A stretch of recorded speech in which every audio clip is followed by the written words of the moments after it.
সেদিনটা ছিল একদম সাধারণ। না কোনো উৎসব, না কোনো বিশেষ দিন, শুধু একটা বিকেল আর ভেতরে জমে থাকা অকারণ ক্লান্তি।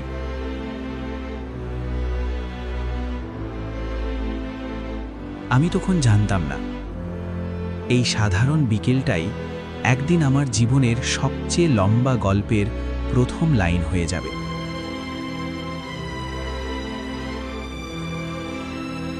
তার নাম ছিল মায়া। নামটার মতোই ওর উপস্থিতিতেও একটা নরম ছায়া ছিল। আমাদের পরিচয়টা সিনেমার মতো ছিল না, খুব সাধারণ, খুব বাস্তব। দুটো মানুষের অকারণ কিছু কথা। কিন্তু কিছু মানুষ থাকে যাদের সাথে কথা বললে সময়টা একটু আলাদাভাবে কাটে।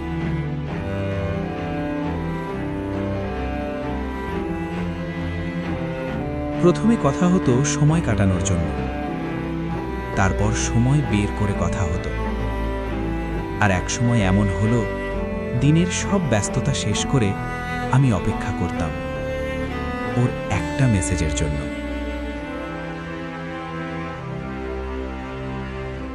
আজ কেমন ছিল দিনটা?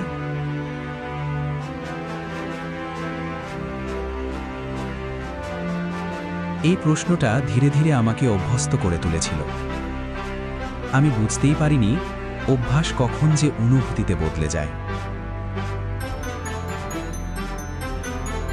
আমরা কেউই ভালোবাসার কথা বলিনি, কিন্তু ভালোবাসা সবসময় নাম নিয়ে আসে না।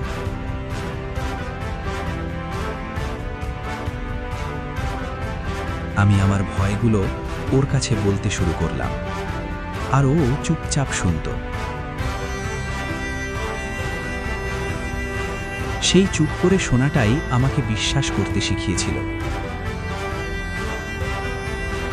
আমি ভাবতাম, এটাই বুঝি ভালোবাসা। একদিনও বলেছিল,